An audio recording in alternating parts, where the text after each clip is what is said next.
Bom, boa noite. Muito obrigado para os dois médicos grandes, importantes, Cláudio e Efraim. Eu ainda não conheço o médico Efraim. Eu espero conhecer um dia lá no futuro. Tomando café. Tomando whisky. A gente não toma café, whisky. É o Steve. Dr. Cláudio, eu conheço muito bem, e a gente trabalha com ele como atacado. Família grande, Baruch Hashem. Normalmente, num evento cultural, a gente não faz l'chaim, mas quando Juliana e Steve organizam, então vamos primeiro l'chaim, Baruch Atah Adonai l'chaim. Eu lembro que Estados Unidos eles falaram na rádio, a shot a day keeps the doctor away. Um vinho por dia afasta o médico. Nápoles é verdade. Bom, só uma pequena palavra ligado também a Israel e medicina geral. Quando teve a operação Entebbe, todo mundo deve conhecer, quando Israel fez uma coisa, hoje essa história dos beepers, eles estão falando era como Entebbe. Entebbe é aquela operação que Israel fez impossível. E teve aqueles radicais que falaram, isso não é um milagre, porque os soldados que fizeram esta operação, eles não são religiosos, eles não são não sei o que, Deus não faz milagre com esse tipo de pessoa, esquece. O Rebbe falou no Fabrenho publicamente, falou, quando tem milagre tem que agradecer a Deus, e Deus fez milagre. E sobre isso que eles falam que não pode ser milagre, disse o Rebbe, essas pessoas radicais que falam que não podia ser Deus, eles vão para médico, e quando vão para médico, eles procuram só médico outro religioso, ou também não religioso. Nós sabemos, que é escrito no Talmud, que na verdade a pessoa não deveria ir para médico. Deus faz tudo, você acredita em Deus que você vai tentar mudar, mas Deus manda ir para médico. O Pasuk na Torá que Deus fala, se você tem problema, vai para médico, e Deus fala, eu vou atuar através do médico. Então a gente vai para médico e a gente rezamos junto, na mesma hora. Quantas vezes a pessoa me fala, amanhã tem um médico, por favor, qual salmo posso falar? Você vai para médico ou você vai falar salmo? Os dois. Eu vou para médico, mas eu sei que tudo vem de Deus e eu espero que Deus me ajude através do médico. Então os médicos, na verdade, mais do que rabinos, muito mais, são aqueles que são instrumentos de Deus. Deus atua através deles. E o Rambam, a memória diz, fez uma reza para médico. E o médico tem que também falar, Deus me ajuda que eu possa curar. E aqui estamos dois médicos excelentes que cuidam e curam a cidade inteira, toda a população de baixo para cima. E estamos honrados que vocês estão aqui hoje conosco. L'chaim.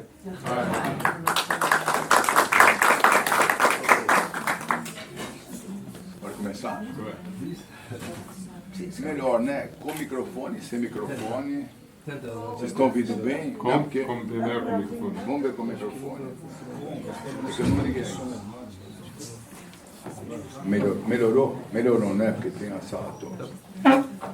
Porque acho que hoje é muito mais um bate-papo, né? Do que qualquer coisa. Até a Juliana perguntou se eu vou precisar de projeção, data show. Eu falei que não. Hoje é cérebro show, não é isso? Então, agradecer aqui muito ao convite, especialmente do Dove e da Honey, e dos meus queridos amigos, do presidente Stephen, da Juliana, que sempre estão presentes, né? E hoje é um dia especial, porque tem amigos aqui, vários, tem minha família aqui, amigos próximos, e foi uma coisa curiosa, porque o nosso reencontro aqui, nossa história aqui é de muitos anos. E quantos anos? 40 anos, não é coisa recente. Há quantos anos chegou no Brasil? Eu estou aqui 20 anos. Então, o dobro. Mas 40 anos, você tinha 10 anos de idade? Sabe que, na verdade, eu não tinha tudo isso, mas eu ia no consultório do meu pai na faculdade. Isso, eu tinha 20 anos. Né? Então, eu tenho 59, ainda não 60, 59. Então, isso fazem 40 anos. Tem receitas lá que e naquela época não era tão rigoroso o mundo. Eu era estudante de medicina, eu podia fazer anamnese, eu ajudava meu pai de fato. E aí a família Rosever vinha desde lá com uma história longa, né? O Efraim, meu pai, gostava muito da família deles, meu pai realmente tinha um carinho muito especial, né, por vocês, enorme mesmo. E hoje eu tenho a felicidade de cuidar da neta deles, também, a Mila, que não pôde vir, né, devia ter vindo, foi convidada, mas acabou ficando em casa, né, porque a Débora não deixou trazer ela. Apesar que ela é uma menina da frente, ela viaja, não viajou já? Já viajou, já rodou, e ela tem uma coisa muito incrível, que eu vou falando aqui, tá? Depois eu vou falar o que eu ia falar, mas que vem à minha cabeça. Sabe que, além de ser médico, eu também faço pesquisa e dou aula na faculdade, na Escola Paulista. E lembro que a gente discutiu um artigo científico que eu nunca mais achei, mas tem vários outros, que mostram que os bebês, quando convivem com os avós, eles são bem mais inteligentes. Isso é ciência, não é eu acho, alguém acha. Eu concordo.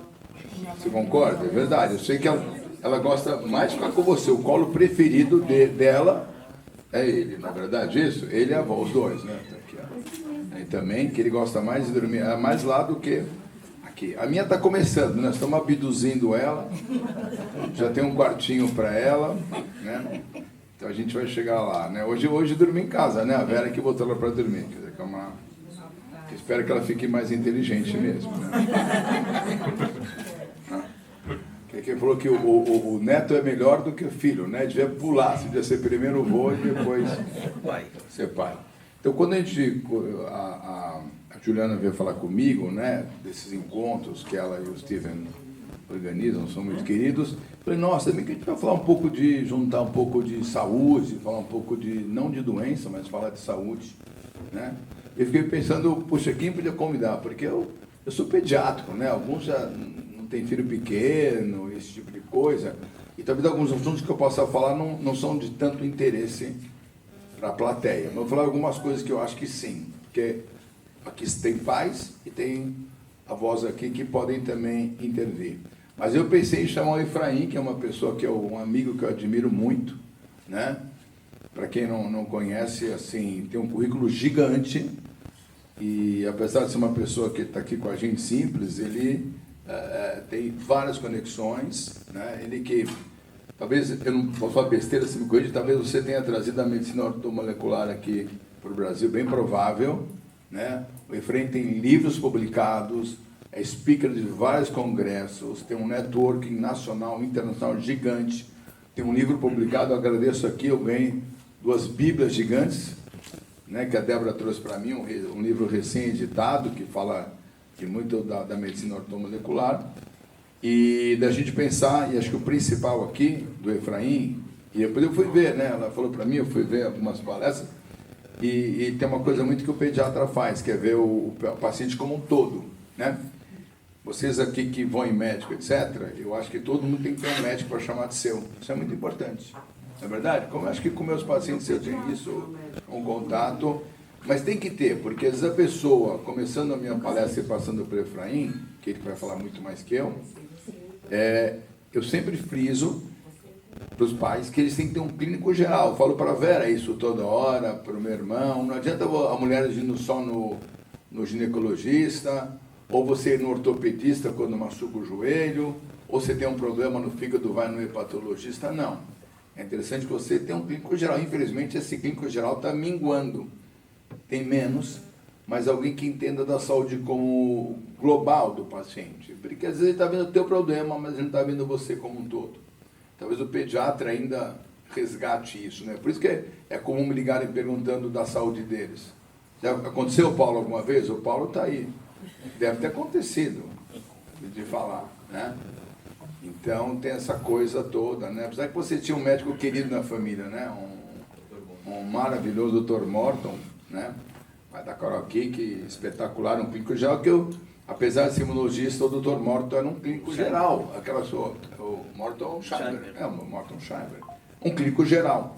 Então, eu falaria para vocês, procurem ter um clínico. Então, falando de saúde hoje, em geriatria, isso. Outra coisa da pediatria, que eu acho interessante trazer para vocês, para os avós e netos, e quem for ter neto, ou filho, o que for, é saber do conceito do que mudou um pouquinho. Às vezes chega lá, por exemplo, sei lá, A Débora leva na casa dos avós e eles querem dar um sorvete de chocolate para um bebê de 9 meses, né? Você não dava isso? Dava. Eu lembro que na casa do meu pai, né, Eduardo, lembra disso? Tinha uma gaveta trancada de doces, marshmallow, diamante negro. Não era trancado. Não, você que trancou. O que trancou? Vocês trancaram. Jairo. Eles botaram um cadeado. Mas era pra ele não comer. Era para o meu pai não comer.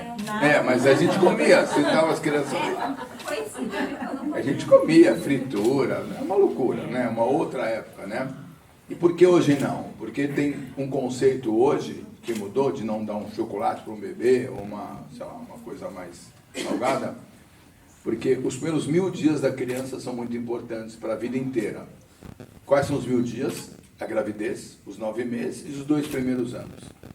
E o cérebro da criança ele vai criando vários hábitos de alimentos, de carinho, de amor, de contato que você tem que forçar muito nos primeiros 2 anos.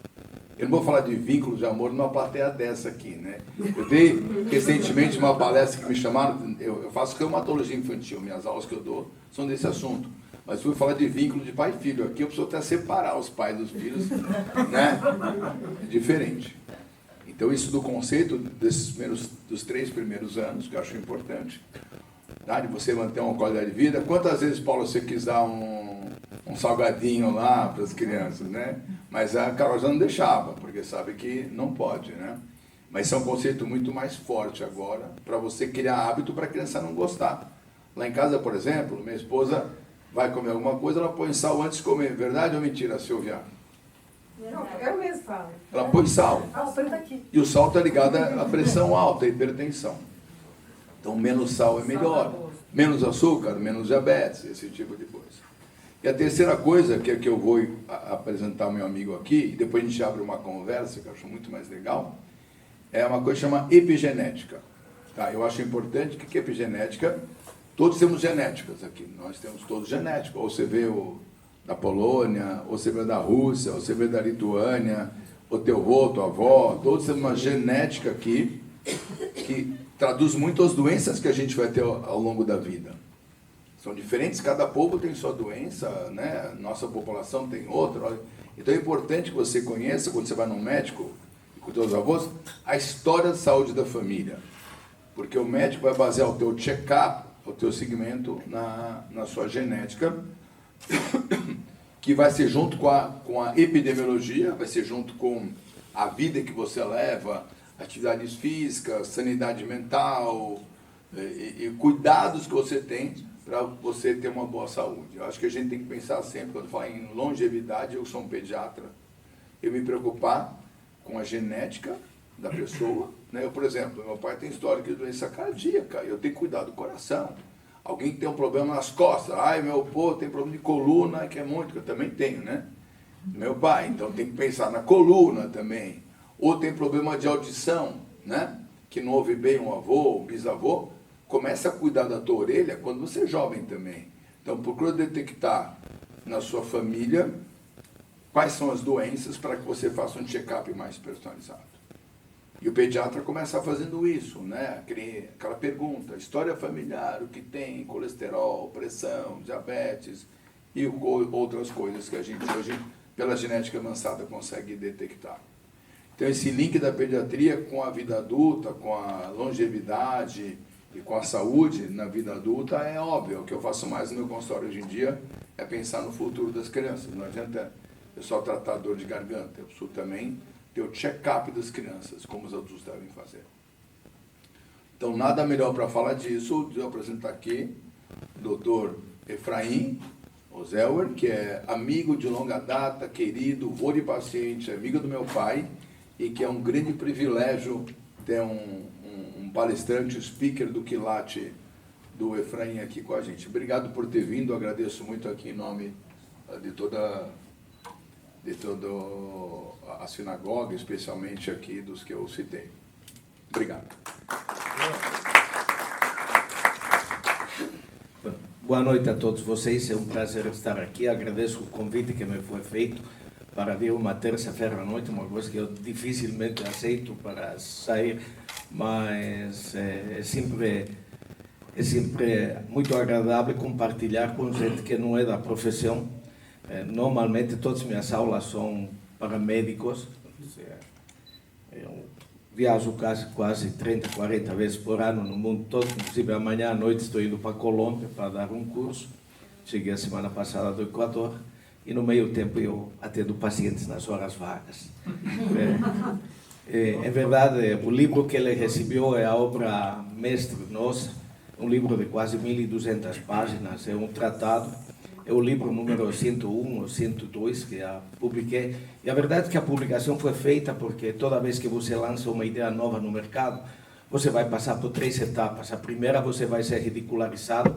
A segunda, você vai ser combatido violentamente. E na terceira, a ideia vai ser incorporada, mas não como tua, sino como dos terceiros. Então, aqui eu me alegro quando ele fala em epigenética. E epigenética nasceu na nossa área de ortomolecular com uma palavra mágica chamada nutrigenética, que quer dizer nutrir ao gene para que a doença não se expresse. É dizer, hoje em dia, 85% das doenças que nós enfrentamos são doenças epigenéticas, é dizer, aterosclerose, infarto de miocárdio, angina, hipertensão, diabetes, artrite reumatoide, artrose, etc. São todas doenças epigenéticas. Nós carregamos isso. Vejam a Angelina Jolie. Angelina Jolie fez um exame porque a mãe morreu de câncer de mama.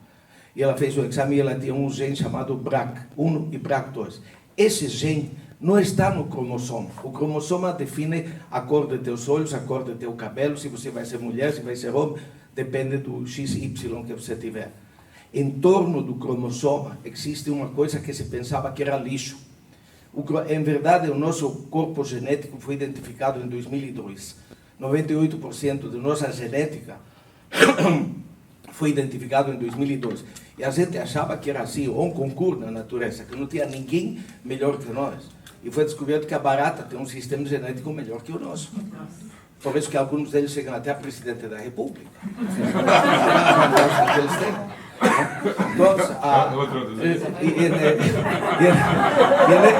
Eu não falei de que país. E no meio desses cromossomas existe uma substância chamada cromatina. E essa cromatina tem 3 mil milhões de genes. 3 bilhões de genes. E que estamos agora começando a entender como eles funcionam. Se calcula que daqui a 20 anos, ou 10 com a engenharia, com a inteligência artificial, que em realidade nós alimentamos a inteligência artificial, mas ela processa muito mais rápido. Mientras nós demoramos 1 ano para processar uma informação, a inteligência artificial faz isso em segundos. Mas ela erra bastante. Então, estejamos preparados para enfrentar essa situação também. Então, temos 3 mil milhões, e com esses 3 mil milhões, nós podemos saber amanhã que chance você tem de eventualmente ter uma doença. Que chance você tem de ter uma doença. Não que você vai ter a doença. Porque a doença, para se expressar, depende de um monte de fatores do meio ambiente que vão influenciar no gene para que ele se termine expressando em uns genes sequenciais. Então, se você fuma, se você bebe, se você é sedentário, se você é estressado, se você come errado, etc., você poderá desenvolver uma diabetes. Então, vejam a Angelina Jolie, quando ela descobriu que a mãe morreu com câncer de mama, ela fez o exame, ela tinha BRCA1 e BRCA2. Quando você tem BRCA1 e BRCA2, você tem 80% de chance de ter câncer de mama. Falei, 80% de chance, não que você vai ter em 80% das situações o câncer. Mas ela correu contra o tempo, tirou as mamas, posteriormente tirou os ovários, só que ela esqueceu que a cápsula suprarrenal também produz estrogênio, vai ter que tirar a cápsula suprarrenal, e alguém já descobriu que as células gliais do cérebro também produzem estrogênio. Então vai ter que fazer um transplante de cérebro. Se pensar dessa maneira, até o ponto que vai chegar. Um famoso ator chamado Chris Hemsworth, aquele que atua em Thor, um loiro alto que todos vocês se desfazem em ele descobriu que a mãe tinha demência senil em sua variante Alzheimer. Ele tinha 35 anos, hoje deve ter 37, 38. Aí ele decidiu procurar epigeneticamente se ele poderia ter Alzheimer o dia de amanhã. E existe um gene epigenético chamado ApoE4. Ele foi fazer o exame do ApoE4, que é uma imbecilidade, porque você não tem nada hoje para evitar a expressão do gene se vai se expressar. E ele, por azar, tem os 2 alelos. Então ele tem 80% de chance, quando ele chegar aos 60 anos, 80% de chance de desenvolver uma doença de Alzheimer.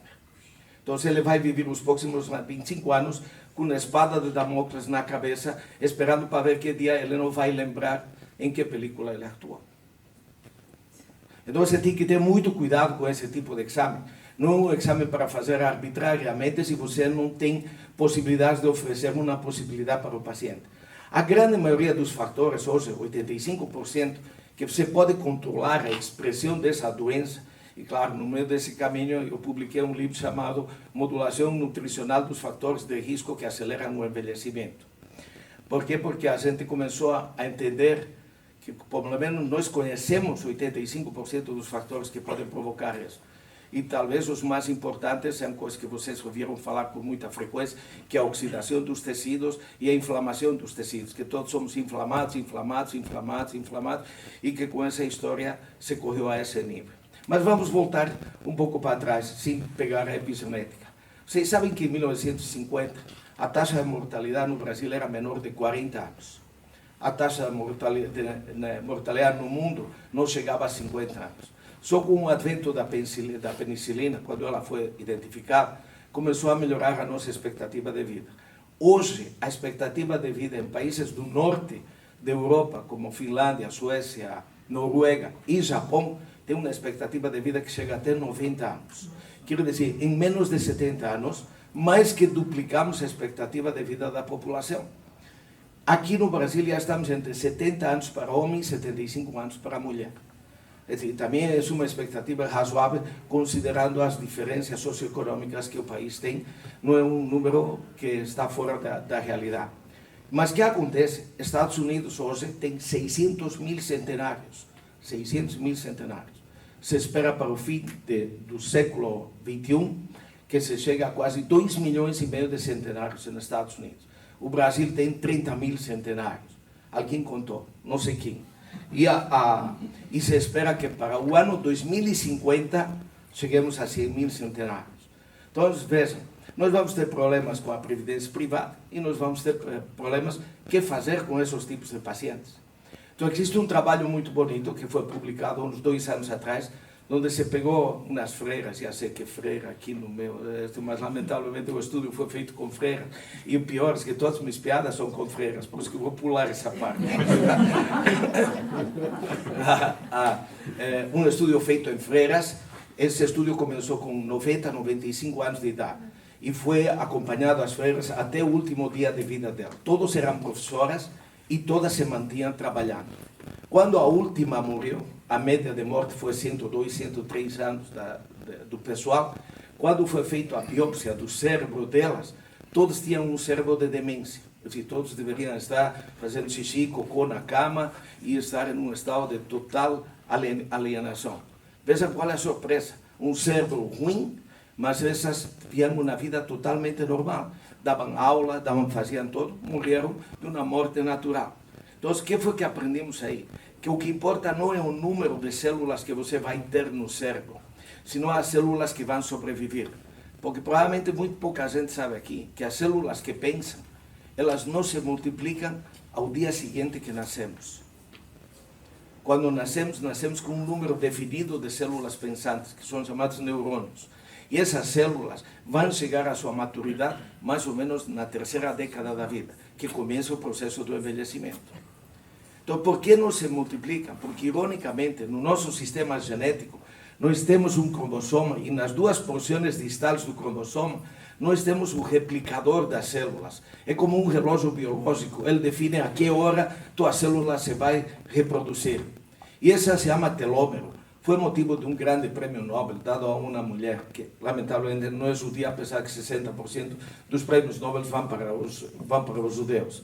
Então, vejam, esse telômero não existe na célula neuronal, na célula que pensa. Ela se reproduziu todo dentro do útero da mamãe. E não pensem que é o único. Por exemplo, a mulher, quando está no útero da mamãe, tem mais ou menos 4 milhões de óvulos. Quando nasce, só sobram 400 mil. Mas a mulher tem um período definido que vai se replicar. É dizer, a partir dos 35 anos, os óvulos da mulher já começam a arrastar os pés como se tivessem Parkinson. Aos 38 começam a andar em cadeira de rodas. E claro, aos 40 em diante vai ter que ter compaixão com elas. O homem não. porque a mulher não tem telômero nos ovários, então nunca mais se vai reproduzir o óvulo. Em cambio, o espermatozoide sim. O espermatozoide se replica porque tem telômero. Imaginem, Anthony Quinn teve filho com 82 anos. Ele acha que o filho é dele, mas até aí essa é uma outra história. Mas então, vejam, assim como essa célula, existe muito, o músculo do coração não se replica mais. Então, se você forçar muito esse músculo do coração, mais cedo ou mais tarde, ele cresce em tamanho, mas não cresce em número. O próprio músculo que vocês veem aqui, que se chama músculo estriado, ele não se replica mais depois de que a gente nasce. E essas estruturas não têm possibilidade de ter câncer, a não ser que exista uma alteração epigenética. Então, não existe câncer de célula neuronal, dificilmente existe câncer do coração, só existe um outro que não vou entrar em detalhes, e dificilmente vai existir no músculo que não seja um sarcoma, que seja por uma alteração genética. Então, essas células não se replicam mais. Então, até pouco tempo atrás, a primeira causa de morte e mortalidade no mundo todo era a doença cardiovascular, se morria do coração. E eu lembro do pai dele que ele fumava no dia inteiro. E eu tive até o azar, a sorte de atender a tua avó, a mãe de tua mãe, no meio do caminho. E esses tipos de fatores mudaram hoje. Os pacientes de Finlândia, Noruega e Suécia morrem de câncer. Então vocês veem que a única condição que você precisa para ter câncer, primeiro é a célula ficar velha, tá bom, vão me falar, mas tem gente jovem que tem leucemia e linfomas, as exceções confirmam as regras. Então, a primeira coisa é a célula fica velha, e segundo, é a única célula imortal. Ela nunca morre, a célula tumoral, mas ela não é inteligente, porque ela mata o dono da célula, e ela morre junto.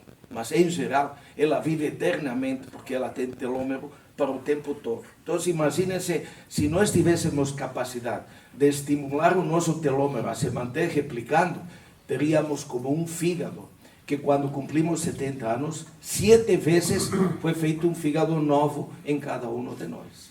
7 vezes vocês têm um fígado novo quando vocês chegam aos 70 anos de idade. Então, vejam como o corpo é uma coisa nobre, perfeita, e que nós nos encarregamos de estragar. Então, aos 30 anos, quando o cérebro chega à sua maturidade, que é o que determina que essas freiras tinham uma qualidade de vida excelente, mantendo o seu trabalho na rotina? A comunicação que existe entre esses neurônios. E essa comunicação se chama axônios e dendritos. E vejam como é. Quando o macaco tem um filho, a vida média do macaco é 20 anos. A vida média do ser humano hoje é 70, 80, 90 anos. O macaco termina de produzir as conexões aos 6 meses. O ser humano só termina aos 15 anos. Então, vemos o tempo que temos para explorar essa conexão de axônios e dendritos. Por isso que todo mundo fala que se você quer envelhecer, mantendo a tua atividade cerebral funcionando, põe ela em atividade o tempo todo, social, intelectual e de qualquer tipo de atividade que mantenha teu cérebro eventualmente funcionando. Por isso que eu sempre falo, eu tenho um cérebro de 20 anos e um corpinho de 100, mas de todas maneiras o meu cérebro é hiperfuncionante na maior parte do tempo. O envelhecimento se inicia aos 30 anos. Aos 30 anos se inicia porque nessa época todos os hormônios que o pediatra ajudou para aumentar, que param no fim da adolescência, aos 18 anos, posteriormente os hormônios fazem uma meseta e a partir dos 30 anos começam a cair. Isso vale para todo mundo. A perda dos neurônios vale para todo mundo, ninguém se salva, vale para todos. Mas dá para viver, teoricamente, até os 150 anos. Se alguém me vai perguntar se eu tenho o elixir da longa vida, sim. Vão para o cartório, mudem a data de nascimento e aí vocês dão uma rejuvenescida. Não existe. O que sim temos é condições de dar uma boa qualidade de vida aos anos que eventualmente você vai ter que viver. Na medida que você provoque a teus tecidos, você vai acelerar o envelhecimento deles. Qual é a melhor época para começar? É verdade? Aos 30 anos. Porque aos 30 anos começa o envelhecimento. Entre os 30 e 45 é a primeira fase. Aparecem as rugas, o cabelo branco e todas aquelas características. Entre os 45 e 64 é a idade mais perigosa. Porque é a idade que todas as doenças degenerativas crônicas aparecem, incluindo aterosclerose, infarto do miocárdio, angina, hipertensão, diabetes, etc, etc, etc. Mas quem sobrevive bem essa fase, chega aos 65 anos e toca, como diria o Rabino, a porta do céu. Quem chega estragado a isso, se encontra com Dante no nono círculo do inferno. Essa é a regra. Mas se você chega ruim aos 65 anos, tem como se consertar, tudo é consertável. A característica do ser humano, existe uma teoria que se chama teoria da adaptabilidade. Se você perde um neurônio e você não perdeu as conexões, você consegue recuperar esse neurônio. Ele não pode morrer. Ele não pode morrer. Ele pode estar sofrendo. Ele pode estar próximo a se suicidar, que se chama apoptose. Mas se ele sobrevive e mantém as conexões, você pode completamente recuperar. Então, se você teve um derrame, por exemplo, esse derrame aparece uma imagem na ressonância. É um pontinho e uma imagem preta em torno dela. Essa imagem preta é uma área de sofrimento. O derrame é o pontinho. Se você conseguir recuperar toda essa área preta, a margem de lesão motora que esse paciente vai ter no final da história é mínima. Vai se conseguir recuperar em 70%, 80%, 90% a recuperação motora. Então, hoje temos muitas possibilidades de oferecer uma melhor qualidade de vida dentro do processo natural do envelhecimento. Agora, lamentavelmente, envelhecer é um processo fisiológico, todo mundo vai ter que envelhecer. A única forma de não envelhecer é morrendo jovem, e ninguém quer essa opção, eventualmente utilizá-la. Mas vivimos em uma situação bastante dramática. O médico parou de pensar. Ele dá aula na Escola Paulista de Medicina, eu só vejo pós-graduados. Nós já treinamos mais de 25 mil médicos no mercado, na área. E nós vemos que, com o tempo, o médico quer alguma coisa muito simples, que não leve grandes comprometimentos, que aprenda um segredo na sexta para ganhar dinheiro na segunda-feira. Ele não quer fazer um sacrifício muito grande. E agora temos especialistas em super especialidades. Se você chega ao ortopedista e fala, estou com dor no ombro direito, eu só entendo do esquerdo. Então vai no vizinho do lado que ele cuida deste. Tá? Assim, então, ele só entende de um lugar. O cara que é cardiologista, o corpo humano dele começa aqui e termina aqui. Ele não tem... Então, e muitas das doenças cardíacas têm outros componentes associados. Talvez um dos mais importantes e que menos se está tratando nos tempos atuais é o estresse. O estresse piorou consideravelmente depois da pandemia. Antes da pandemia se considerava que 30% da população economicamente ativa tinha estresse. E não falo em estresse, ganhei, perdi, não. Estresse crônico, estresse permanente. E esse estresse crônico, uma hora teu corpo para de produzir o que precisa e entra em exaustão. Isso se chama síndrome de estresse pós-traumático.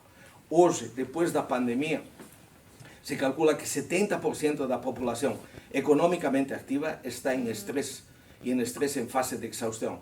E veja, o estresse é uma defesa de teu organismo. O estresse não foi feito para te prejudicar. Quando Hans Selye deu o nome de estresse, ele falava em luta e fuga. Luta, você se prepara para enfrentar as adversidades, os fenômenos positivos do dia a dia. Em cambio, quando você não consegue vencer a situação, você termina fugindo. Você entra no estresse pós-traumático. E teu corpo se defende produzindo constantemente adrenalina e cortisol. Adrenalina e cortisol. E vejam, quando envelhecemos, tudo cai. Inclusive o que vocês estão pensando. Tudo cai. Cai testosterona, cai estrogênio, cai progesterona, cai DHA. A única coisa que sobe é o cortisol. Porque o cortisol é um mecanismo de defesa. Mas se você mantém o cortisol alto muito tempo, o cortisol vai para o estômago, mata a tua flora bacteriana intestinal, não produz serotonina, você vai ter depressão. O cortisol vai para o fígado, aumenta o desdobramento do açúcar, você vai ter diabetes. Esse açúcar que não entra na célula vai virar ácido graxo. Esse ácido graxo vira colesterol. Esse mesmo ácido graxo que se oxida vai para o cérebro e acaba com teu neurônio. Esse mesmo ácido graxo entope as paredes das artérias, te leva para... Eu vou parar aí para não deixá-los em uma noite como essa, com todas essas sensações. Muito inspirador. Não, mas acontece que dos fatos negativos é que aprendemos a lidar com isso. Por isso existe uma frase que eu quase sempre termino as minhas aulas para os alunos. É dizer, o melhor remédio que existe para combater o estresse é só fazer aquilo que te deixa feliz. Esse é o princípio básico. Não existe remédio mágico para tratar o estresse, senão eu teria que dar-lhe uma aula de neurotransmissores hoje. Claro, no teu caso seria Macallan, né?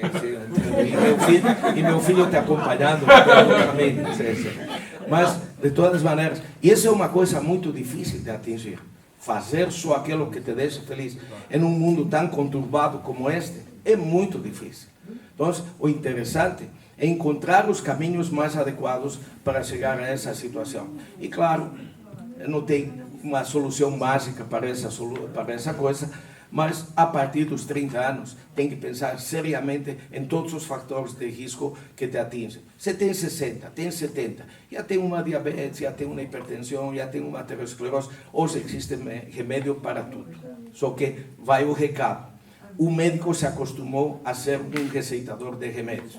Você tem dor, te dá um analgésico. Você tem azia, te dá um antiácido. Você tem um mal-estar qualquer. E, em verdade, o médico não se preocupa de reorganizar o teu organismo.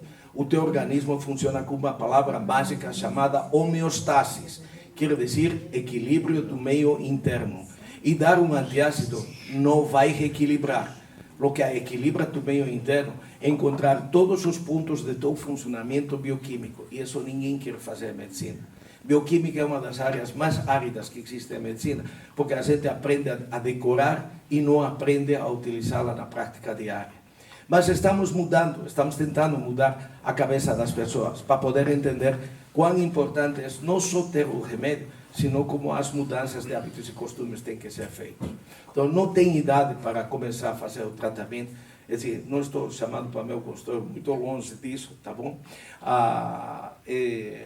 Comecem a falar com seus médicos de cabeceira, procurem as orientações mais adequadas para poder chegar a um final feliz e ter uma vida cheia de saúde e gozar de todas as suas faculdades, porque está claro que na hora em que consigamos chegar aos 90 anos, a aposentadoria no país vai passar a ser 75 ou 80 anos, porque ninguém vai conseguir pagar isso. E todos vamos ter que voltar ao mercado de trabalho para poder segurar essas pontas. E veja, alguns países já perceberam isso. China, até uns anos atrás, eles não deixavam ter mais que um filho.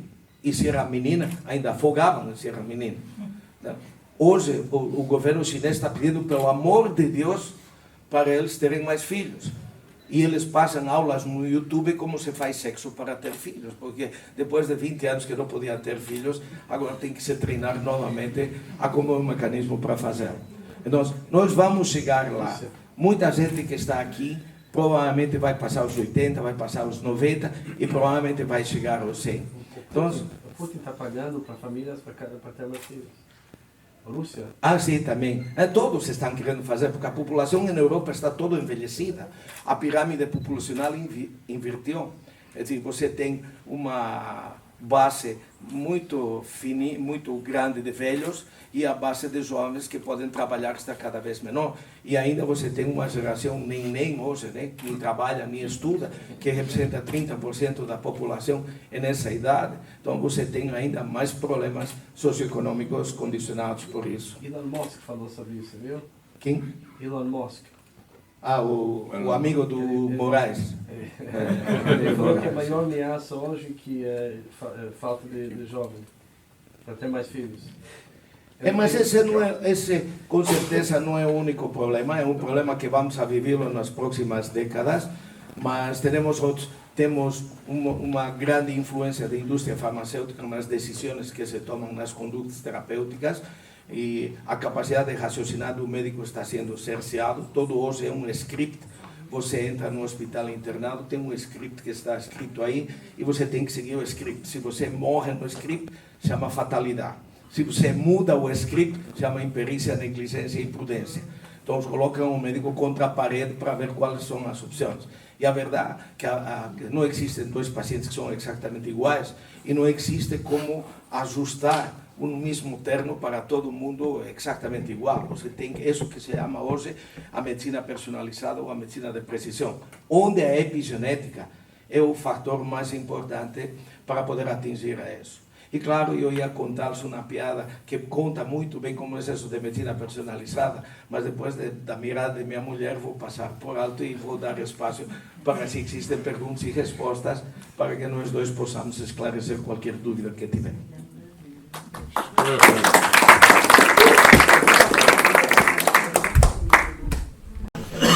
A primeira pergunta é geral, você pode falar o que a gente... Você falou uma coisa importante, tem que fazer o que você gosta de fazer, mas pode elaborar um pouco o que vai deixar a gente vivo? Veja, à medida que o processo, evitando os fatores de risco, já é uma coisa. Fumar, beber, sedentarismo. Existia uma teoria que beber 2 dedos de whisky ou 2 dedos de vinho, 250 ml de vinho, a famosa dieta do Mediterrâneo, e era vinho tinto. Beber 250 aumentaria a expectativa de vida da população.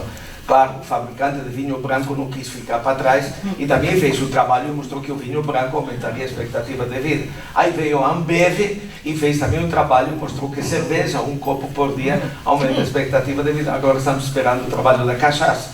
Claro. Existem muitas, assim, em uma forma genérica. É dizer, fazer atividade física é uma coisa quase perentória, mas não é uma obrigação.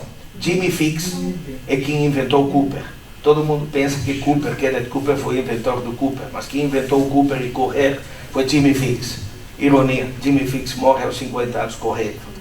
E aí foi descoberto que Jimmy Fix tinha uma alteração genética, epigenética, chamado LPA, lipoproteína A, que produz entupimento das paredes das artérias, e nem correndo você evita isso. A Robert Atkins, que todos vocês devem ter ouvido, a famosa dieta de Atkins, que era a dieta que come só carne, e presunto e toda aquela coisa. Então, carne. E ele morre com 90 anos, e quando se faz o estudo, se faz a necrópsia dele, todas as coronárias dele estavam entupidas.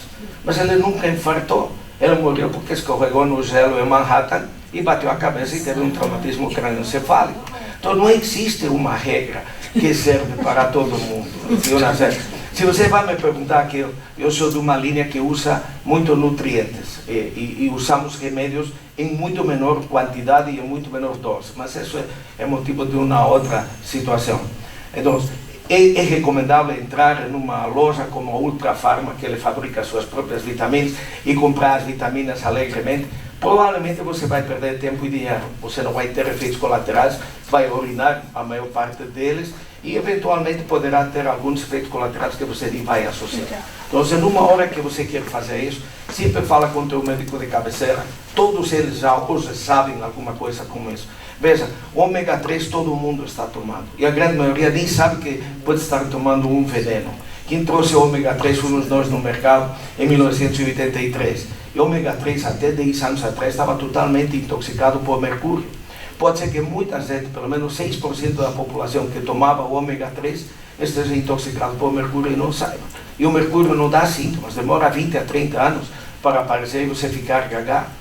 Vejam o norte do país, vejam os índios Yanomamis, todos eles estão intoxicados com concentrações estupidamente elevadas e o governo não sabe o que fazer com eles. Mas nós sabemos o que fazer, mas como não nos chamamos, não fazemos nada. Mas todos os peixes da bacia amazônica estão contaminados de mercúrio, todos sem exceção. Eu resolvi o problema de saúde de uma ex-candidata a presidente da República, não vou citar o nome, é ministra, e quando ela veio com 30 anos do Acre, eu fui quem resolveu o problema de intoxicação de mercúrio. Ainda lembro que Aloysio Mercadante levou ela para a Harvard University, o Peter Benz Brigham, porque ela estava em cadeira de rodas e quase completamente cega. Eu não tratei na época porque ela estava grávida. Imagina nascer um monstrinho de político você tratando. Então, primeiro deixa o monstrinho nascer e depois você trata. E principalmente não nos 3 primeiros meses. E aí eles não sabiam que ela tinha. Ela falou, um imbecil aí em São Paulo falou que tem uma intoxicação de mercúrio. Quem mora em Acre, Manaus, Belém, etc., aí a intoxicação é 50%, 60% da população. A parte de mercúrio é uma parte por milhão. Os que moram naquela região têm 30, 40, 50 partes por milhão. chegam a ter até a doença de Yamamata, que é uma doença que só acontecia no Japão por grandes intoxicações de mercúrio que existiam naqueles países. Aí quando a gente resolveu a situação dela, todo mundo começou a ficar preocupado de mercúrio, mas o governo tem alguma solução para a intoxicação de mercúrio? Não tem. Ninguém que estivesse aqui intoxicado por mercúrio vai encontrar uma solução, nem no SUS, nem nada. Porque a droga que se usa é uma droga que somente quem faz ortomolecular tem. O último paciente foi um oftalmologista, que inclusive fez minha catarata. E ele tinha um tremor distal e quando fomos ver tinha 30 partes por milhão de mercúrio. Ele comia salmão no café, às 10, a meio-dia, às 4 da tarde, às 6 da tarde, e tinha 30 partes por milhão de mercúrio. E ele em 10 sessões realmente esse mercúrio. Todos vão ter porque comem salmão? Não, é 6% da população que não tem epigeneticamente um fator de proteção dentro do organismo que se chama SH. Então, vejam em que situação vivemos. Todo mundo acha, eu vou infartar, eu vou ter um derrame. Existem tantas doenças crônicas que nos invadem e que só nos preocupamos ao final da doença. A maior parte das pessoas que eu converso, pelo menos que vão para uma academia fazer ginástica, academia mesmo, fazer musculação, esteira, enfim, tudo, não gosta, não deixa feliz. Isso é estressante. Isso é extremamente estressante. É a pior coisa que ele está fazendo. Então, como que você tira o estresse? Quer dizer, como você fica bem? Né? Você não fazendo. Se você vai para a academia e a cada minuto você olha o relógio e a hora não passa, é hora de você ir para casa e fazer alguma outra coisa que te dê mais prazer. Porque na hora que você está fazendo esse tipo de esforço, você está liberando dopamina, você está liberando adrenalina, a adrenalina fecha os vasos menos nobres para garantir os vasos mais nobres, está liberando cortisol e até fazendo exercício ele pode sair mais gordo do local, porque o cortisol retém água e sal. Eu lembro uma paciente minha, eu falei um dia para ela era na época CEO da LG, eu falei, olha menina, você tem que fazer exercício, doutor, não fale isso. Isso é uma agressão a meu corpo. Isso foi realmente uma mensagem dada. Falei, tudo que você não gosta, encontra outra forma de encontrar lazer. Então, não adianta querer fazer uma coisa que é em contraposição de você. Não adianta estabelecer uma dieta que você não vai cumprir, que vai te retirar todas as comidas que te dão prazer. Então, você tem que fazer uma restrição parcial da alimentação para chegar ao objetivo que você quer. Então, todo tem que ter um bom senso. Não adianta comprar todos os suplementos que tem no mercado. Alguém tem que estabelecer um protocolo como você vai fazê-lo e se você realmente precisa. Muita gente não precisa. Mas nos tempos atuais é difícil encontrar alguém que não precisa. Difícil não encontrar alguém estressado, sedentário, que vive preocupado com as contas para pagar e as contas para receber, etc, etc. Então, é uma situação realmente complexa. E isso do esporte é o mais comum. E ainda tem um problema, né? Ainda tem um problema, porque muita gente que vai para a academia para ganhar massa muscular o mais rápido possível, encontra sempre um professor de educação física ou um médico que termina administrando anabolizantes. E anabolizantes, sem contar os outros efeitos colaterais, ele é uma enganação, porque uma vez que você começar a tomar anabolizantes, lembre, o músculo não se multiplica, o músculo só cresce em tamanho.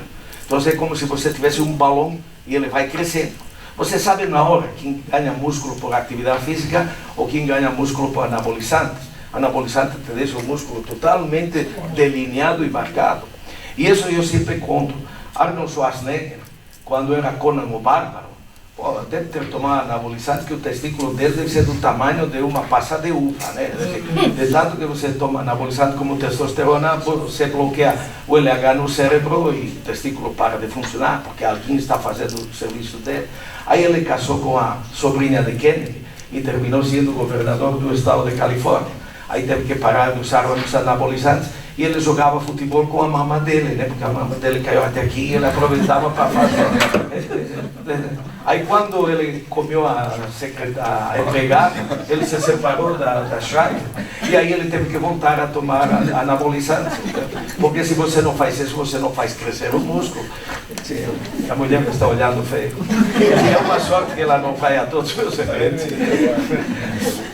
Qual a idade ideal a idade ideal para ir no geriatra? Entenda bem, eu na clínica diária, eu não faço profilaxia do envelhecimento. Eu só vejo pacientes graves. Então, eu não sou de quem recebe paciente para deixá-lo ele eternamente vivo, porque ainda não conheço o segredo de deixá-lo eternamente vivo. Então, eu não sou, digamos, o melhor modelo para falar, faz isto, porque eu não conheço nada que te dê eterna vida e saudável se você não elimina todos os fatores que eventualmente possam se expressar epigeneticamente no teu organismo. Então, a ideal dos ideais é começar a fazer mudanças a partir dos 30 anos, porque o processo do envelhecimento começa nessa idade.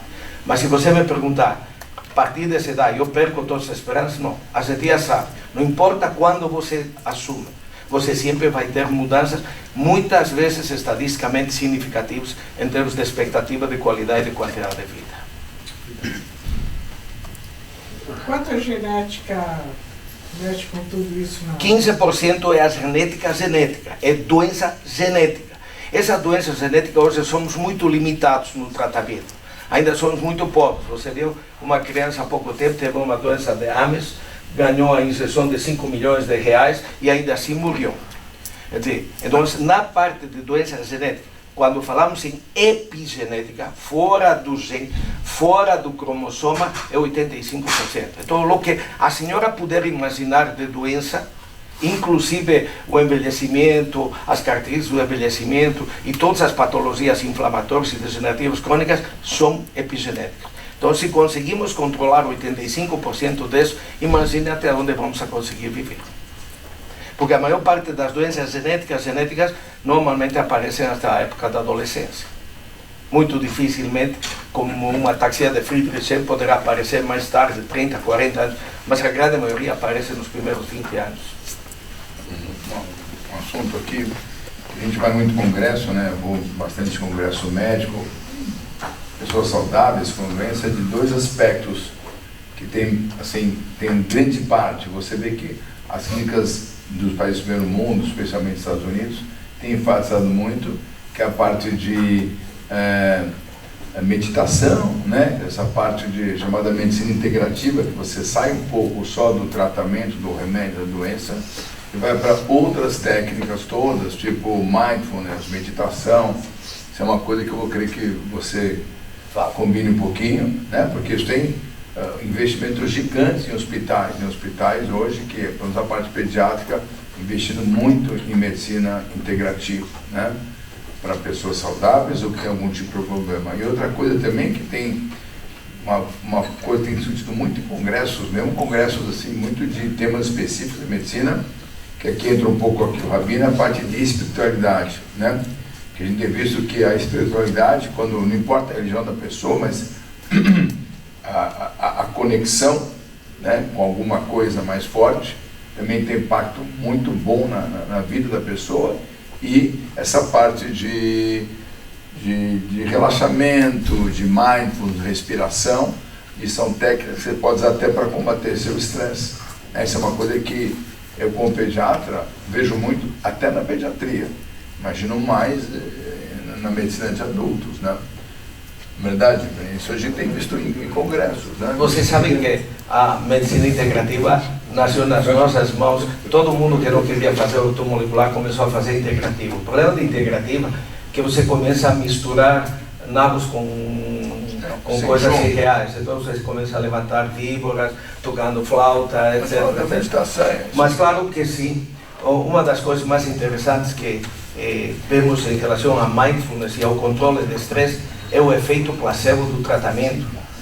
Hoje em dia todo mundo sabe que 50% do efeito terapêutico é o placebo, e isso é conseguido pela relação médico-paciente. A forma como o médico vai tratar o paciente é que determina muitas vezes o sucesso terapêutico, muito mais que a própria droga, principalmente quando se trata de transtornos comportamentais, como transtorno de ansiedade generalizada, síndrome ansioso, distimia, depressão, etc., que podem piorar uma doença pré-estabelecida, como um câncer, como uma doença cardiovascular, como uma doença reumática. Somente a aproximação do médico com o paciente, porque hoje quase o médico não tem tempo para o paciente. O paciente entra, nem levanta a cabeça, bom dia, estou com dor de cabeça, vai no neurologista. Então, essa aproximação provavelmente terá que voltar em algum dia para que o paciente, de alguma maneira, ele não é em verdade, ele não é um paciente, em verdade é uma colcha de retalhos que se sentou em frente de você e que você quer que você junte como um rompecabezas e deixe ele funcionando como uma máquina perfeita. Agora, o mindfulness, muitas coisas de tratamento em câncer, principalmente na universidade, que eu não lembro o nome agora, nos Estados Unidos, ampliaram completamente o uso de tratamentos integrativos, mas por enquanto os mais light, yoga, relaxamento, meditação, etc., estão sendo muito utilizados lá. E que era uma coisa que eventualmente já se utilizava aqui, porque se considera que o pensamento positivo é o fator mais importante para um desenvolver adequado de qualquer patologia de base que existe. E hoje em dia, por exemplo, doenças como o câncer, que você pode gastar R$1 milhão por tratamento por ano, aprendimos de que podemos cronificar, que pode virar como uma diabetes.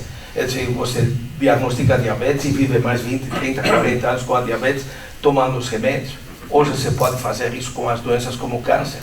Isso nasce através de um princípio que não vale a pena entrar em detalhes, mas que a medicina termina desenvolvendo a imunoterapia, e com a imunoterapia hoje você pode cronificar a doença e levar o paciente a viver muitos anos com esse mesmo tipo de tratamento, vivendo em companhia com o tumor, como se você vivesse com o diabetes ou você vivesse com uma aterosclerose que te levaria a um infarto de miocárdio. Eu ia perguntar, me perguntou qual idade que você deve ir procurar um geriatra. Qual a idade que a criança pode frequentar um pediatra? É curioso isso, né? Eu sinto muito isso, que eu sou pediatra das pessoas até, sei lá, 15 anos, as meninas vão às vezes no ginecologista mais cedo e os meninos vão, né? Que o teu filho vem até hoje no meu consultório, não tem isso, né? Eu acho que esse intervalo, esse gap aí, da pediatria até chegar no clínico geral, é um problema atual. Eu vejo muitos adolescentes aqui, cheios de problemas físicos, emocionais, e totalmente soltos por aí, né? Porque ele, é o que o Efraim falou, ele está com dor de cabeça, ele vai no neurologista. Ele está com um sintoma de pele, ele vai no dermatologista. E, na verdade, você está tratando o sintoma, não está tratando a pessoa como um todo. Então, eu acho que é que eu não tenho tempo. Eu pensei muitas vezes em atender esses adolescentes até 20, 30, mas acho que a Vera não vai gostar, que eu vou ficar até 2 da manhã, não vai dar certo, né? Mas eu acho que os filhos de vocês, que tem adolescente aqui, tem que pensar nisso, né? Lógico que existe o epiatra hoje, que é o médico adolescente, mas ele é para problemas específicos da adolescência. E nem daria para atender, são consultas de 2, 3 horas, a parte de álcool, de drogas, de depressão, mas eu acho que é importante não largar o médico, entendeu? Quer dizer, você acha um clínico geral, que é difícil hoje em dia, mas tem alguns, que ele continua não indo só na doença, mas indo também no check-up. Porque às vezes um adolescente, alguém de 10, 15 anos, ou 20, ele tem alguns problemas psicológicos e físicos, que se você conseguisse detectar, ensinar ele a lidar com isso, né, que é o coping que o americano fala, né, que é você se adaptar à doença ou o problema, e compreender, ele vai ter o autocuidado. Eu acho que um grande problema hoje, a adolescência está ruim, adulto jovem, aquela coisa, é um problema, é porque também falta orientação médica para essas pessoas todas, né? É bem comum isso. Por exemplo, você às vezes chegou a Cláudio, olha, meu filho está com tal problema, e fiz uma avaliação neuropsicológica e deu que tem um TDAH ou deu qualquer outra coisa. Renata, minha psicóloga, sabe bem disso. E, na verdade, isso é um sintoma da pessoa, não está visto como um todo. Então, acho que, mesmo que venha no meu consultório, sei lá, o Tannenbaum, vou vir até mais tarde, com certeza, porque a gente acabou formando um vínculo grande. Os filhos da Ana e Dó, me ligam, me ligam de fora, olha, doutor. Mas é uma exceção. Muitos se perdem. Então, eu acho que quem tiver filho adolescente, cadê a Carla que estava aí? A Carla estava aqui, comentando que fez tapuz comigo. Eu achei uma amiga de tapuz aqui, que eu tinha 18 anos, olha que incrível, né? Estava muito bem no tapuz. E Mas virou meu filho tem adolescente. 18 anos e ele vai na pediatra. Meu pediatra Sim. me deu vacina até os 18 anos. 18 anos, mas ele vai ter 20 daqui a pouco. Meu pediatra me atende até hoje. Sim, mas tá vendo isso? Isso é espetacular, é um vínculo, mas chega uma hora que alguém com 18 ou 20 não quer vir. Porque não quer chegar na sala de espera cheio de criancinha.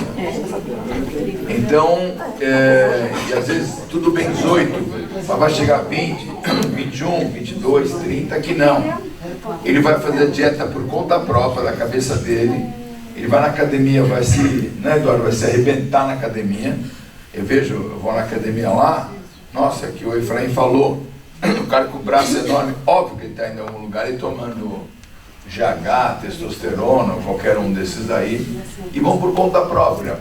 Né? Ele vai fazendo da cabeça dele, aí dieta, né? Agora o Ozempic, às vezes deve ter jovem de 20, 30 anos tomando remédios absolutamente sem nenhum médico por trás. Essa carência de médico é muito grande, digo para você. Pediatra vai ter poucos daqui para frente, porque os médicos não querem ser clínicos gerais, não querem, eles querem ser super especialistas. Faz falta. Só a Silvia que quer ainda, um milagre aqui, alguém querer, mas ela Obrigada. pensa nisso, ainda bem, né? Mas vai ser muito raro isso, porque são consultas demoradas, não tem procedimento, não tem nada, entendeu? Não é que nem um dermatologista que vai lá, tira uma pinta, é uma fortuna, é 1000 tratamentos X aí que alguém pode fazer, então está tendo menos. O clínico, ele é pouco estimulado aqui no país. Sabe que o clínico geral, em outros países, você vai mora na Inglaterra, os americanos podem falar, é raro algum parente lá do Steven ter dor de cabeça, vai no neurologista. Não, ele vai no clínico. Vai no CVS. E encontra a enfermeira lá. Vai no CVS. Talvez em Walmart. Não precisa ir no médico. Tá lá. Mas tem isso, entendeu? De você. Mas respondendo a pergunta aqui, eu acho que dá para ir no pediatra, o menino acaba indo até uns 20 anos, a menina, com exceções, vai até uns 16, 17, ela sente bem de nossa espera cheia de bebezinho. Mas esse intervalo, quem tem filho adolescente, neto, eu acho que precisa ter um segmento médico sempre, né? Porque médico e advogado sempre tem um amigo. Você tem que ter um Exatamente. bom Médico, amigo. advogado E e rabino. O rabino já é amigo sempre, não tem problema. Né, Dória? O rabino sempre é amigo. Então tem essa história, né? Ele é criado para ser amigo, né? É diferente, né? Então é isso. Todo mundo acho que tem que ter o seu médico e ter uma visão global da coisa. Não é também enxaqueca, não adianta só ir no neurologista. Vai alguém que te entenda e veja as tuas ansiedades. Concorda?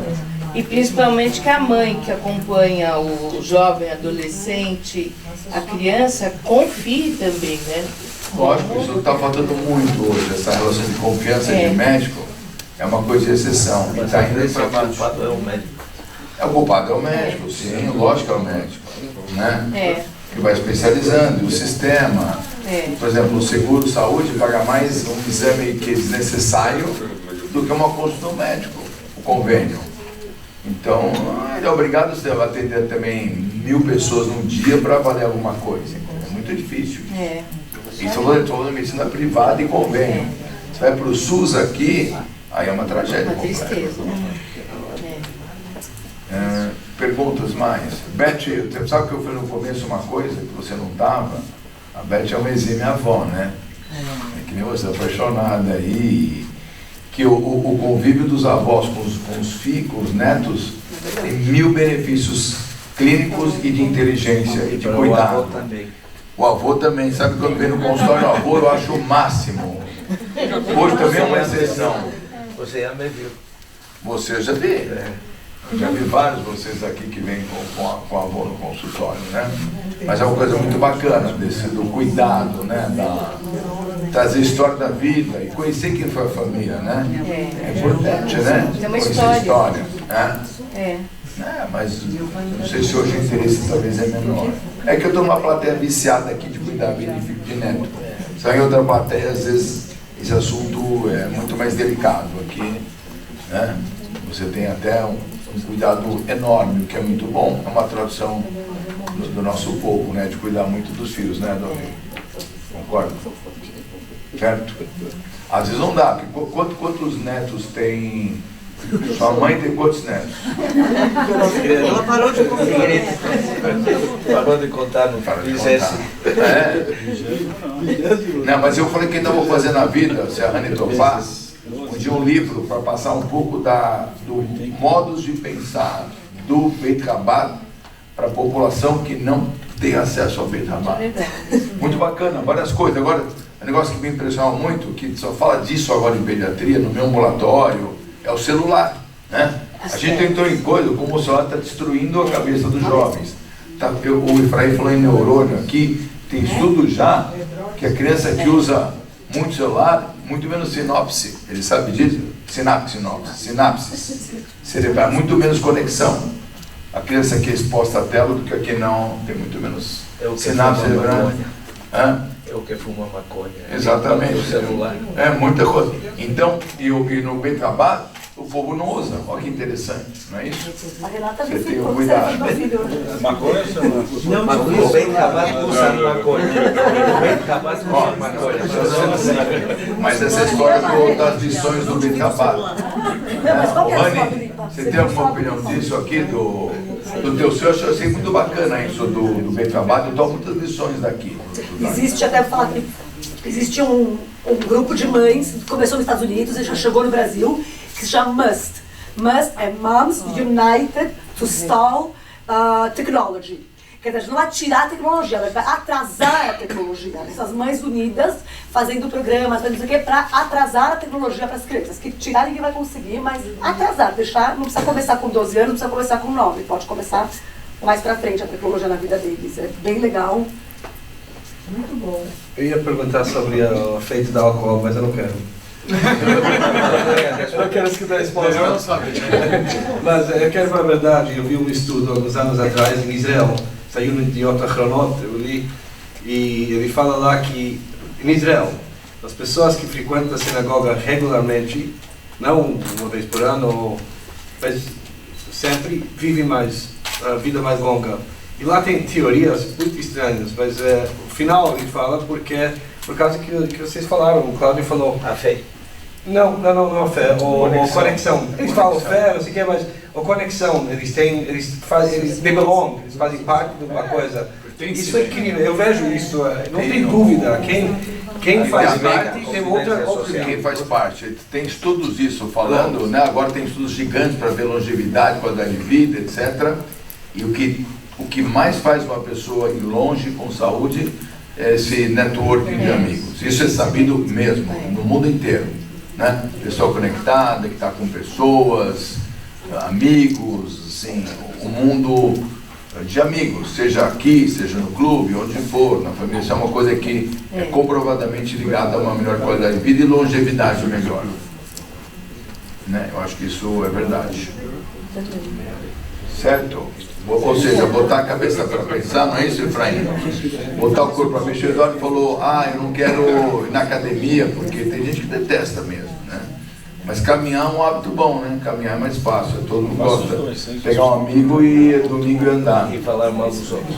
E falar mal dos outros faz prazer. Aí eu passo para a Vera, falar mal dos outros faz bem, faz mal. Passo para uma mulher que tem rede de amigas. Faz mal para eles, mas para nós também. O cara colocou no Insta, tá frito. Né?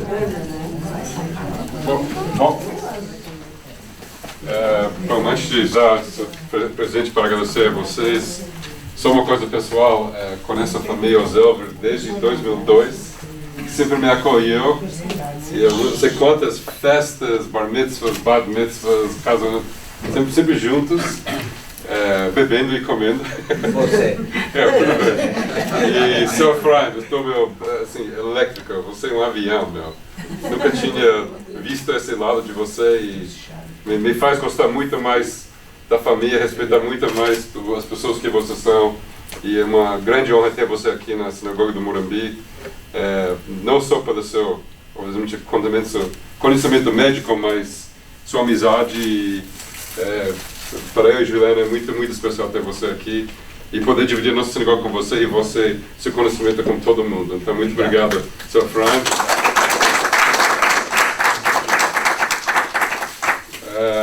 Bom, eu, Dr. Cláudio, enquanto as mães estão mandando suas perguntas, eu estou tomando e bebendo também. E com o Dr. Cláudio, eu obviamente agradeço sua paciência com a minha família, porque acho que você é a terceira pessoa no telefone. Primeiro a minha sogra, a minha outra sogra. Acho que é só quinto ou sexto, depois da Edilene. Mas a avó dupla vai deixar os seus filhos mais felizes. Ficar esperto dobro. Dobro. E tem a sua mãe, 3. E, bom, também frequentador aqui da Sinagoga do Morumbi, mas muito obrigado por sua presença hoje, o carinho que você tem com todo mundo, Vera, sua paciência. Eu sei que ele sempre está dando amor e carinho a todos os pacientes. Tarde informativo para você às vezes. Só falar uma coisa. Yes, tudo começou numa consulta. Levei um dos nossos filhos lá e o Dr. Cláudio falou, quando vai ter evento de novo na sinagoga? Eu falei, olha, a gente queria fazer uma coisa diferente. Olhei pra ele e falei, por que você não fala? Você tem tanto conteúdo, você é uma pessoa que escuta, não só de medicina, mas de todas as mães, que eu sempre falo pra ele, não sei como você aguenta, o telefone não para. E aí foi numa conversa, foi num papo assim, e toda a concepção, o tema, o convite, e por um feliz acaso de ser com a família Zelber, que a gente tanto gosta, deu muito certo. Então, foi ótimo. Obrigada. Então você pode dar para... Você pegar uma garrafa de Obrigado. Obrigado. Obrigado.